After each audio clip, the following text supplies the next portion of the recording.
근데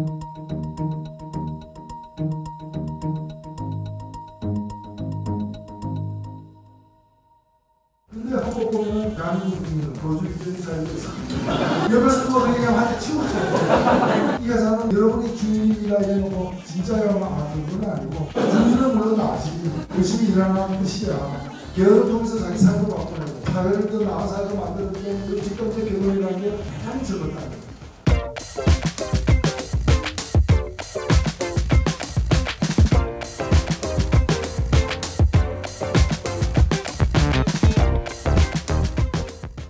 헌법 얘기 한번 본격적으로 해봅시다. 저는 헌법에 대해서 얘기하는 것은 우리가 무슨 시간이 남아서는 아니겠지만 굉장히 중요합니다. 왜냐하면 그 헌법이라는 것 자체가 우리의 현실을 담고 있을 뿐만이 아니라 우리의 희망을 함께 담고 있기 때문입니다.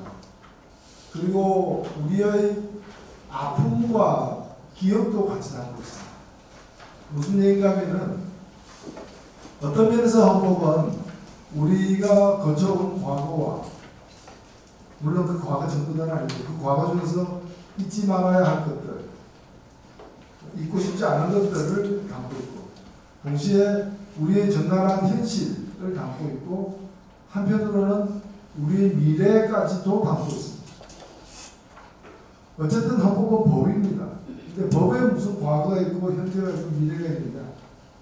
제가 드린 말씀은 이런 겁니다. 어떤 법에도 없는 법, 그게 헌법인데요. 저도 헌법이라는 말을 제가 처음 이렇게 들었을 때는 아마 초등학교였겠죠. 그러면 별 기억이 없습니다. 무의미하게 들렸습니다. 헌법이라는 말을 제가 뜻을 알게 된 게 중학교 때였습니다. 좀 늦었다고도 볼 수 있는데 가장 큰 의문은 왜 앞에 이름이 헌이냐. 스텝업이 아니고 헌법입니다. 저는 굉장히 그게 걸려가지고 헌에 걸리니까 법으로 안 넘어가는 거예요. 글자는 두 글자밖에 안 됩니다. 그래서 물어봤습니다. 이게 왜 헌법입니까? 하니까 아니 왜 제가 설명을 듣기로는 법 위의 법, 모든 법을 이렇게 위에 상위 개념으로서의 법인데 그럼 굉장히 크고 좋은 법이라는 건데 왜 헌법이냐 이거예요. 이름을 잘못 지은 거 아니에요. 그랬더니 그 헌자가 한문으로 되는 헌자, 헌병할 때도 같이 쓰는 헌자, 그 헌자가 여러 개의 뜻이 있는데 집을 가리킬 때도 쓰고 집헌, 클헌. 저한테 설명한 분은 이게 크다는 뜻입니다. 보통 이름의 가운데나 마지막에 헌자 집어넣을 때는 주로 크다는 의미로 많이 넣는데 이 헌법은 큰 법, 법 중의 법, 큰 법, 왕 중의 왕, 대왕 하듯이 이게 그런 의미라니까 머릿속에 들어오더라고요. 그래서 그 다음부터는 이제 헌자가 그냥 넘어가게 됐습니다. 큰 법이다. 그런데 이 법은 우리나라의 헌법을 보면 잘 알수있습니다. 모든 나라가 헌법이 동일하지 않습니다. 전문이 있는 나라가 있고 없는 나라가 있고 전문이 짧은 나라가 있고 긴 나라가 있는데 뭐 그런 게 지금 우리가 뭐 헌법학을 공부하려는 건 아닙니다. 이 헌법 전문에 보면은 우리나라 헌법 전문에 보면 몇 개의 과거가 있습니다. 두 개의 과거가 있습니다. 3.1운동, 상해 임시정부, 하나 더 이제 또 시기적으로 하나 더 있죠. 4.19 혁명. 이게 바로 지금까지 우리가 합의한 과거에 대한 기억입니다. 이건 잊지 않겠다. 이 얘기는 이 정신으로 살겠다. 살기로 했다. 이겁니다. 그렇기 때문에 개헌 이러면 항상 여기에 잊지 말아야 과거를 하나 더 넣자. 5.18. 아니다. 6월 항쟁도 넣어야 된다. 아니다. 부마항쟁도 넣어야 된다. 이게 이제 넣고 싶은 것들. 잊지 않고 싶어하는 과거들에 대한 문제. 이게 헌법 전문에 대한 개헌 검증입니다. 그만큼 헌법이 일어나는 건가면 다른 법에는 과거를 담고 있는 게 별로 없어요. 지나간 어떤 사건에 대한 특별 보상법 이런 거 이외에는 과거에 대한 언급이 없는데 여기는 그냥 흘러간 과거의 추억이 아니라 앞으로 잊지 않겠다라는 현재와 미래를 위한 과거의 규정이 여기에 담겨 있습니다. 그렇기 때문에 때로는 예를 들면은 박정희가 집권했다고 이럴 때 개헌할 때 4.19를 빼냅니다. 이런 어떤 그러니까 잊고 싶은 과거로 만들어버린 거죠. 세멘트질 하는 거. 그런 일들이 이제 벌어지는 것처럼 아주 치열한 논쟁의 장이고 역사 투쟁의 장입니다. 그리고 당대 승리한 세력들의 세계관이 여기 역사관이 여기 반영될 수밖에 없는 그런 의미에서는 굉장히 이런 뭐랄까요 이 화양연기가 이제 무시 풍기는 전쟁의 장이기도 그 다음에 현재라는 건 뭐냐? 당연히 법은 현재를 규정하는 겁니다. 근데 이 특히나 헌법에 보면은 교통법 같은 게 딱 있어요. 교통규칙 같은 거. 그게 바로 주로 권력구조입니다. 우리가 살아가는 이 대한민국은 모든 권력을 갖다 누구에게 위임하고 또 어떻게 위임하고 누구는 누구를 어떻게 견제하고 마치 여기서는 좌회전이 되고 여기서는 우회전이 안 되고 이런 모든 현재의 교통법규와 같은 것 그래서 모든 재판은 법원에서 하게 하고 그래서 법관의 이 신분은 누구도 해칠 수 없게 법으로만 보장하고 대법관은 대법원장이 제청하고 이런 질서 현재 움직이는 그 질서와 질서에 관한 원리를 담고 있는 것 이게 바로 권력구조입니다. 주로 있는 사건분리과 연관되어 가지고 국회, 대통령, 법원 이거는 제가 헌법에 넣은 순서입니다. 국민이 뽑은 자들을 맨 앞에 그 민의를 대변하는 것. 대통령은 국민을 뽑기도 했지만 집행을 담당하기 위한 두 번째. 그 다음에 이 앞에 양장을 견제하는 법원. 그 다음에 몇 개의 독립기구들, 감사원 이렇게 나와 있는. 이게 뭔가 현재입니다. 그럼 미래는 뭐냐? 헌법에 담겨있다는 미래는 뭐냐? 미래는 사실은 현재인데 현재 잘 안 이루어지니까 미래에는 이루어졌으면 좋겠다는 것까지 포괄하고 있는 거예요. 근데 이게 법이라고 만들어놨는데 현재 적용이 안 되는 거예요. 그리고 적용이 안 되면 처벌을 해야 되는데 처벌도 안 해. 예를 들면 헌법에 인간은 행복한 생활을 할 권리가 있다. 우리나라 헌법에는 모든 국민은 행복한 생활을 할 권리가 있다. 근데 내가 지금 행복하지 않거든. 법은 인간인데 이거 위법 사고가 아니냐. 이런 거 쓸데없는 거 지키지도 않은 걸 왜 만드냐면 이때에 대한 변명이 뭔가면 그거는 훈시조항이다. 가급적 그렇게 하라는 조항이지 안 하면 처벌하겠다는 조항은 아니다라고 이건 제가 보는 변명인데 사실은 이 부분은 뭐냐면 현실과 미래의 경계에 있는 거예요. 어떤 거는 현실로서 강하게 이렇게 지켜지는 면이 있고 어떤 것은 이렇게 그냥 우리가 저런 미래를 우리는 함께 바란다라는 저 미래는 개인의 희망이 아니라 우리 모두가 합의한 우리 공동체의 미래다. 그래서 당장 실현 안 되더라도 언젠가 실현될 수 있는 가능성이 있는 미래다. 라고 서로를 위로하고 격려하는 그런 의미에서 주로 기본권 조항들이 그렇습니다. 그래서 이 헌법이라는 것은 어찌 보면은 날는 딱딱한 것도 아니에요. 그리고 우리 전부 다의 개인에 관련된 것이라기보다 우리 전부 다에 관련된 그런 거예요. 근데 이 헌법에 대한 이미지는 제가 지금 말씀대로 그런 이미지를 갖고 있는 사람은 대한민국 국민들이 별로 없어요. 좀 다른 이미지를 많이들 갖고 있습니다. 그렇기 때문에 개헌 문제가 나올까 오늘 주로 우리가 얘기하는 개헌 문제가 개헌이라는 걸 말 그대로 보면 헌법을 고치는 거. 그러니까 어떤 걸 어떻게 고칠까에 대해서 다양한 견해가 있을 수밖에 없는 이걸 가리키는 게 아니고 개헌 헌법에 관련된 기존의 이미지가 있어요. 그 이미지는 어디서 생겼는가? 바로 대한민국에서 살아오면서 지난 70년간 살아오면서 대한민국에서 겪었던 많은 일들 특히 헌법과 관련해서 겪었던 일들이 헌법에 대한 이미지로 형상화되어 있는 겁니다. 이걸 우리가 정확하게 좀 알 필요가 있습니다. 알아야 이걸 극복할 수 있습니다. 근데 헌법에 관한 이미지는 어떻게 생겼는가? 개헌, 헌법을 고치는 일 때문에 생겼습니다. 그러니까 언제 몇 번 개헌했는가? 9번 개헌했습니다. 몇 번 성인 수술했냐? 9번 했냐? 어땠느냐? 대체로 결과가 안 좋아. 몇 번은 괜찮아. 끔찍한 거죠. 그게 이제 단순한 성인 수술이 9번 됐던 게 아니라 그걸 통해 가지고 그 청춘이 어떻게 살아왔는가 하는 역사가 거기에 담겨 있는 겁니다. 우리나라 개헌은 9번 했습니다. 이제 하게 되면 10번째 개헌입니다.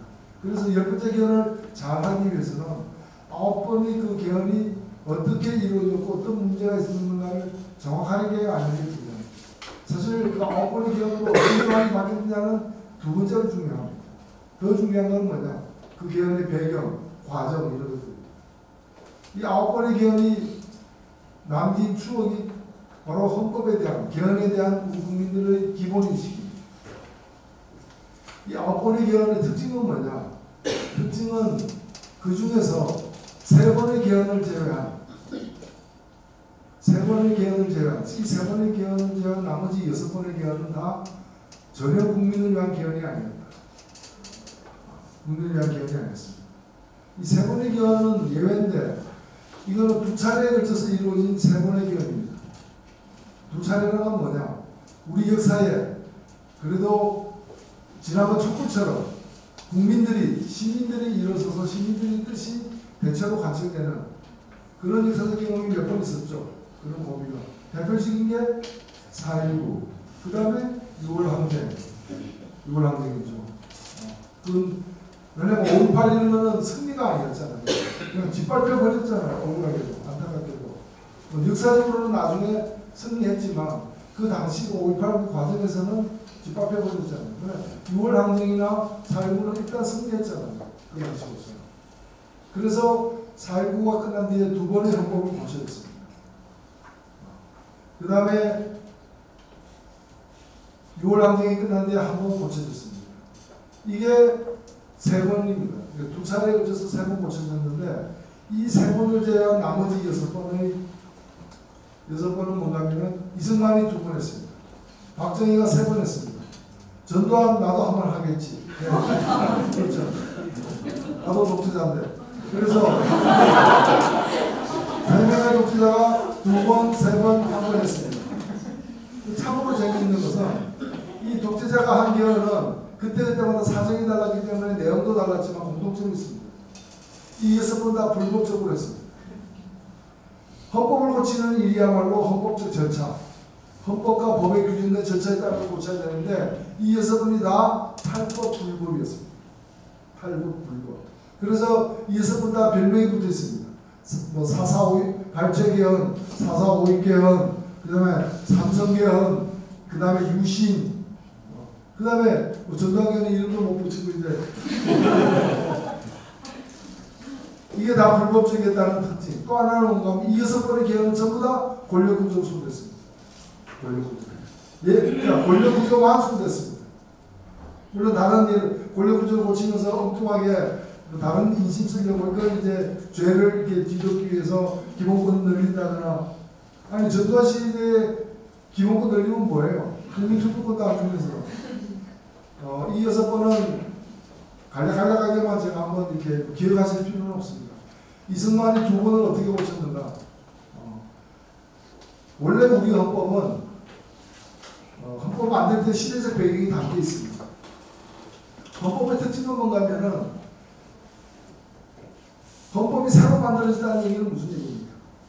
그 나라가 최근에 독립됐다는 얘기죠. 솔직히 얘기해서. 그렇잖아요. 그 나라가 최근에 만들어졌다. 그리고 대개 보면은 안정적인 선진 민주주의 국가들은 헌법 고친 일이 별로 없죠. 이미 기본적으로 되어 있으니까. 그런데 대개 이제 후진국, 독재국 이런 나라들은 뒤늦게 그 사회가 광명을 찾아가지고 헌법을 만들거나 헌법을 잘못했다는. 그래서 다들 헌법 마지막 개정한 날이 언제냐 이러면 최근입니다. 최근. 우리들도 민주주의 역사가 되니까 이제는 뭐 30년 무슨 술처럼 무슨 술 보면 30년 이러면 비싼 술이잖아요. 그리고 30 이어서 지금 30년 된 거예요. 30년. 했는데 얼마 전까지만 해도 10 이어서 올 거고 7 이어서 올 때밖에 안 됐던 그 헌법 있죠. 헌법은 새로 만들어진 나라의 헌법일수록 좋습니다. 최신 개념들이 들어갑니다. 최신 개념들. 그러니까 예를 들어 기본권에 관련된 과거에 없는 생명권이다 뭐다 뭐 이런 것들, 망명권 허용한다 이런 것들이 옛날에 만들어져서 100년 동안 한 번도 안 고친 그런 민주주의 국가에는 없습니다. 근데 아르헨티나라거나 오랜 어두운 포도를 지나가는 나라들을 보면은 그게 또 아이러니컬하게도 들어가 있는 거예요. 그래서 이런 게 들어가 있다고 해서 무조건 다 좋은 건 아니지만은 이 우리나라 헌법 그 역사에 있어서 이승만 그 국회의장이 재헌의회 의장이 헌법을 만들던 그 과정 그 시대에는 2차 세계대전 이후에 신생들이 막 독립하는 시대였어요. 그러니까 그런 나라들 헌법의 수준이라는 게 있어요. 2차 세계대전을 보면 2차 세계대전까지 인류가 경험한 민주주의의 가장 좋은 형태, 발전된 형태를 헌법에 담으려고 했어요. 신생국도 대부분이. 그러니까 그때 권력구조에서 제일 좋은 건 뭐로 인정되고 있었는가? 어원대학제였어요. 어원대학제. 그래서 재헌의회 의원들의 상대적 다수가 어원대학제를 선호했어요. 가장 민주주의인 제도다. 근데 이거 싫어하는 사람도 있었어요. 뭐 더 큰 권력을 가진 사람이 되고 싶어요. 이승만 같은 사람. 자기는 대통령제가 되면 대통령이 될 것 같은데. 그럼 어원대학제 되면 자기는 수상밖에 안 되니까. 수상보다는 대통령이 세니까. 그래서 유진호 등 헌법기초위원들이 어원대학제를 중심으로 한 헌법을 만들어 놨는데 그걸 맨 마지막에 그 국회 재헌의회 의장이었던 이승만이 거부해가지고 나 그러면 안 해. 나 대한민국과 함께 안 해. 뭐 이런 식으로 해가지고 결국 그걸 바꿔냅니다. 그래서 막판에 대통령만 쏙 들어가는 거예요. 흔히 보면 우리나라 이 권력구조를 갖다가 대통령제의 어원대학제를 가미했다 그러는데 이거는 결과적 분석이고 실은 어원대학제 대통령을 빠뜨린 거예요. 그렇기 때문에 둘 다 있는 거예요. 대통령제 요소와 어원대학제 요소가 있고 그래서 미국식 순수 대통령제에는 없는 처음부터 대통령 중심으로 설계된 제도에는 없는 여러 가지 요인들. 국회에서 행정부를 결재하기 위해서 장관 해임 건의안을 낸다거나 하는 것들 있죠. 또 국무총리 임명 동의안을 처리한다거나 하는 그런 거는 어원대학제나 있지 미국 대통령제는 없는 거예요. 그게 우리나라는 있잖아. 그 다음에 정부가 법안을 낸다. 이거는 미국에서는 있을 수 없어요. 트럼프도 별별 얘기를 다 해도 내가 법안 내겠다는 얘기는 못해요. 법안 내겠네요. 그러니까 그런 것들은 대통령제는 없는 거고 어원대학제는 있는데 그런 게 우리나라는 다 살아있어요. 그래서 겉으로 보기에는 어원대학제 요소가 많은 대통령제이지만 왜 이렇게 되는가 연원을 따져가 보면 애초에 이게 어원대학제로 만들어진 헌법에 대통령을 하나 꼭 빠뜨려가지고 둘이 공존하는 그런 게 돼버린 거예요. 돼버리는데 이게 그렇게 해서 가다 보니까 대통령제를 관철시키는 데는 성공했어요. 이승만이. 그래서 자기 대통령 꿈을 한 발 더 앞서갔는데 그래서 자기가 대통령이 됐어요. 근데 문제는 그 대통령을 어디서 뽑았는가? 국회에서 뽑았어요. 재헌의회를 구성할 때는 온 국민에게 투표권을 줬는데 5월 10일 날. 그래서 재헌의회가 구성됐는데 그로부터 두 달 후에 대통령을 뽑는 데는 그냥 국회에서 쏙 뽑아버리는. 왜? 처음부터 이거 설계가 어원대학제니까 총리는 어디서 뽑아요? 국회에서 뽑잖아요. 총리를 빼고 대통령으로 세 글자로 만들어버린 바람에 대통령이 국회에서 뽑힌 거예요. 근데 이승만을 갖다가 할 수 없이 뽑긴 했지만 이승만 좋아하는 사람은 극소수였던 거예요.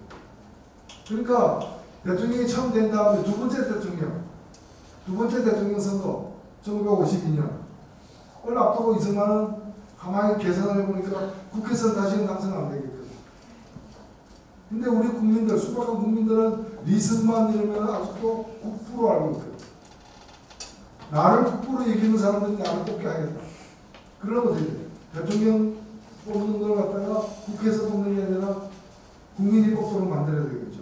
이 음흉한 생각을 국회의원들은 다 아는 거예요. 그러니까 국회에서 이 개헌을 겉으로 보면 직선제라면 좋은 일이지만 당시로서는 불순한 배경으로 나온 이 직선제를 막으려고 했고 이걸 갖다가 뭐 여러 가지 폭력 조직들 요즘에 무슨 어버이연합 이런 거보다 훨씬 센 사람들 나쁠 때 서부 청년단 뭐 이런 온갖 이제 폭력 집단들 동원해가지고 위협하는 속에서 피난 수도였던 부산에서 이 헌법을 개정해버리는 유력으로 개정해버리는 그래서 자기 권력구조 자기가 대통령 한 번 더 하게 만드는 걸 한 겁니다. 그게 52년에 한 그 개정 1차 개헌이에요. 두 번째 이승만이 두 번 했다 그러는데 그 두 번째 개헌은 뭐냐? 그리고 다시 4년이 지나니까 이번에는 어떤 벽에 걸리는가 하면 두 번 했으면 어쨌든 그만둬야 되는 거예요. 중임까지만 허용하는 겁니다. 세 번은 왜 못하냐? 세 번은 왜 못하냐? 내 눈이 떠 있는데. 그래서 세 번 하는 게 가능한 걸로 법을 고치고 세 번 하는 걸로. 그게 4.4.5 그때는 투표를 했는데 결국에 통과가 안 됐어요. 근데 그걸 이제 억지로 해석해가지고 억지로 해석해서 예를 들면은 사람을 수로 나눠가지고 사람 나눌 때는 0.1이라도 남으면 1로 치잖아요. 2.1이면 3명이잖아. 우리 그렇게 해서 하잖아요. 근데 2.1인데 이거는 그 과반수가 안 되니까 4.4.5에서 안 된다 해가지고 2.1은 2다. 이런 식으로 엉터리 계산해가 집계 투표는 다 정상적으로 했는데 집계에서 이게 3분의 1을 통과했는가 그걸 하는 과정에서 엉터리 수하고 산수를 적용해가지고 통과된 것으로 만들어버린 거죠. 그러니까 이게 불법이라는 거죠. 역사적 사건입니다. 이게 이승만이가 했던 두 번인데 두 번 다 자기 권력을 연장하거나 자기가 권력을 갖게 만들기 위해서 하는 거죠. 박정희도 마찬가지예요. 박정희가 3번 했다고 하지만은 박정희는 3번 했는데 한 번은 불법 쿠데타로 해가지고 62년도에 개헌을 한 거고 그 개헌은 뭐냐? 어내각제로 4.19 때 바꿔놨기 때문에 그걸 다시 자기가 대통령이 되기 위한 저는 이 사회가 안정되는 국으로 다시 돌아가겠습니다. 이렇게 얘기한 사람이 대통령이 되고 싶으니까 다시는 저 같은 불행한 군인이 나오지 않기를 바랍니다. 그럼 나부터 불행한 군인이 되지 않겠습니다. 이렇게 얘기되는데 자기는 일단 대통령이 되고 그래서 군인으로서 불행하다는 그래서 자기가 대통령에서 꼭 한 거죠. 그리고 두 번째 개헌은 뭡니까? 69년도에 삼선 개헌. 그때도 자기가 두 번으로 대통령 두 번만 하는 거라고 헌법을 만들어 놓고 그걸 다시 세 번도 할 수 있다. 그 한 게 삼선 개헌입니다. 그 다음에 72년도는 드디어 유신. 왜 내가 대통령이 되기 위해서 국민들에게 업종해야 되는가? 국민이 대통령 안 뽑으면 안 되는가? 의원대학제를 대통령 직선으로 바꾼 게 자기인데 다시 이제 국민들이 자기를 싫어하니까 다시는 국민이 대통령 뽑는 일을 없도록 하겠다. 그래가지고 내가 뽑은 한 1000명 되는 통일주체 국민의 대의원들이 나를 대통령 뽑게 만들겠다. 그리고 국회 너무 힘들다. 국회의원의 3분의 1은 대통령이 임명하겠다. 유정회, 유신국회입니다. 그리고 법관, 그게 법관이 제대로 재판을 해야 나라가 서는 거 아닙니까? 맞는 얘기입니다. 그래서 대통령이 모든 법관을 임명하겠다. 그 바꾼 게 박정희입니다. 지방자치제를 왜 하냐? 없앴습니다. 뭐 이런 식으로 해가지고 이게 그 안면서본 유신입니다. 그 다음에 전두환. 전두환 보니까 사실은 전두환은 헌법을 고칠 이유가 없었어요. 제가 볼 때는 왜? 유신을 보면 너무 독재자라고 독재자가 쓰기에 안성맞춤이라 불편함이 별로 없어. 보수할 것도 없어. 근데 전두환 사람이 욕심이 공명심이 있는 사람. 그러니까 노태우는 헌법 안 바꿨잖아요. 공명심 좀 덜하네. 근데 이 사람은 자기도 그래도 독재 역사에 한 줄은 남아있는 거예요. 같이 보면 연구를 해보니까 고칠 게 없어. 그 어떻게 했느냐? 안 고쳐도 되는 거 하나 고쳤어요. 뭘 고치는가? 다 그대로 두고 6년으로 된 임기를 7년으로 고쳤어요. 근데 유신헌법의 특징이 6년만 하는 6년이 아니에요. 6년씩 계산하는 영구 집권이에요. 그래서 한번 6년 한 사람은 계속 할 수 있어요. 건강만 된다면. 왜냐하면 대통령 뽑는 기관을 자기 그 15,000명이 모여서 뽑고 통일주체는 더 적었기 때문에 그건데 자기 마음대로 할 수 있기 때문에 6년으로 됐지만 이걸 더 할 수 있는데 그러니까 여러 걸음 넣을 수 있는데 이 사람은 대자부터 자꾸 시키고 싶은 우리 전두환은 이걸 7년으로 바꿨어요. 그리고 위대한 헌법 개정을 했다. 그래서 그게 이제 8차기의 겁니다. 그럼 이제까지 개헌 중에서 4.19 때 두 번 했다 그러지만 그 두 번은 뭔가요? 다시는 이승만 같은 사람이 나오면 안 된다. 이 뜻은 좋았는데 다시는 이승만 대통령 같은 사람이 나오면 안 된다. 이렇게 이해되고 그 다음에 이게 좀 더 시간이 지나니까 다시는 대통령이 나오면 안 된다. 이렇게 되면서 대통령제를 없애는 의원내각제로 돌아가는 또 애초에 우리 헌법이 출발이 의원내각제였습니다. 그걸 만들어낸 게 3차 헌법 개헌이었습니다. 4.19 이후에 한 첫 번째 개헌이고 또 이어서 한 거는 사실은 3.15 부역자들 요즘에 적폐청산 아니 적폐청산하니까 어떤 사람이 뭐 복수다. 근데 우리는 복수다 하면 좀 다른 걸 생각하고 의사 출신들은 복수다 하면 배에 뭉쳐야 돼. 우리 또 알아야 돼. 복수를 빼내야 되잖아. 청산해야 되잖아. 내가 적폐청산 보고 적폐청산이 복수가 아니고 적폐가 복수죠. 배에 있는 물이니까 빼내야 되는데 여하튼 그래서 그때는 적폐가 뭐니까 3.15 부정선거 이승만 이걸 갖다가 청산해야 된다. 근데 알아보니까 공소시효가 지났다더라. 많은 것이. 그럼 공소시효가 지났다고 해서 이걸 청산 못하고 가면 우리는 어떻게 되겠냐. 친일도 청산 못해가지고 이 모양이 꼴이 됐는데 그러면 알아보니까 헌법을 바꾸면 된다더라. 그래서 3.15 부정선거 관련자들의 공소시효를 없애기 위해서 헌법을 고쳤습니다. 그 원포인트 개헌을 했습니다. 충분히 이거야말로 헌법을 고쳐서라도 적폐청산하겠다는 의지의 표현이었고 이게 네 번째 개헌이었습니다. 이 두 번의 개헌은 그래서 역사적으로 정당성을 받는 이 평가받는데 더 훌륭한 것은 이런 개헌이 둘 다 우격다짐으로 하지 않았다. 모든 절차 다 거쳤다.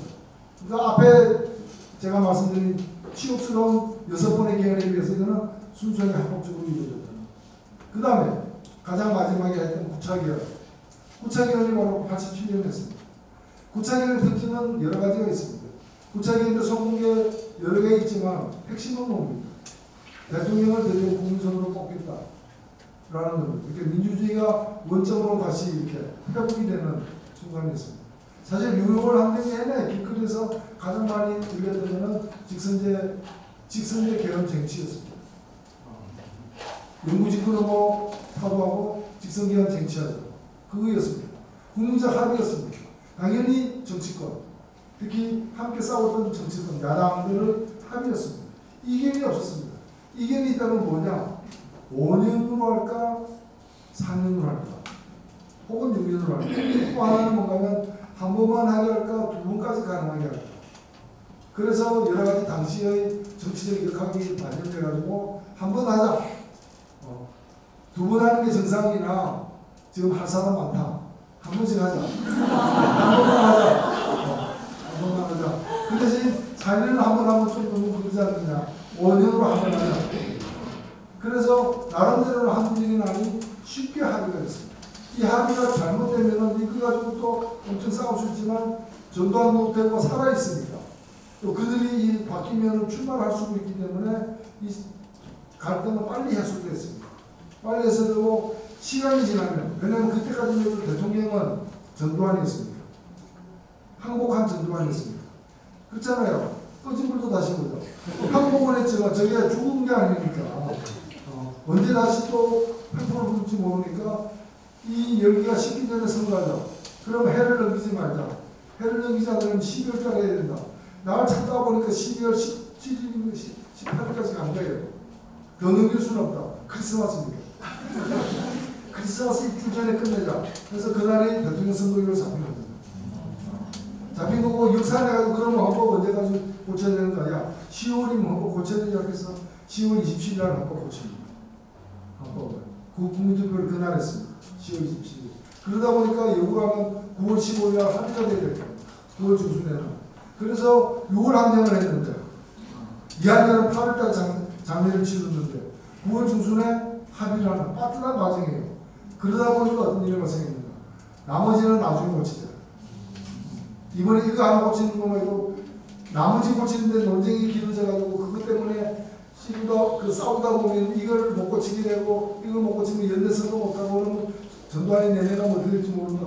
이런 겁나는 얘기까지 있었기 때문에 그래서 나머지 사실 당시의 헌법은 그동안에 우리나라 헌법의 역사는 아까도 말씀드렸다시피 틈만 독재자들이 자기 임기, 자기 당선 이런 거 고치면서 그냥 그것만 고치면 되는데 괜히 가가지고 화단에 가서 다른 것 하면서 옆에 있는 또 무슨 다른 꽃 짓밟아 버리는 식으로 기본권들을 다 하나씩 둘씩 고쳐놨어. 그래서 애초에 재헌의회 헌법은 굉장히 그 당시로서는 다른 나라와 비교하고 수준이 좋았고 또 그 당시 우리는 나라를 정부를 새로 수립하는 과정에서 누가 경쟁자였습니까?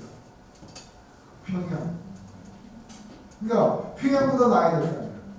두 개의 한국이 만들어지는 상황이었어요. 한 달 차이로. 그러니까 저쪽보다는 나아야 될 거 아니에요. 토지제도든 뭐든 간에 저쪽보다는 민주주의를 저기도 인민민주주의 내걸고 있으니까 저쪽보다 나으려는 거 굉장히 여법을 많이 좋게 만들어요.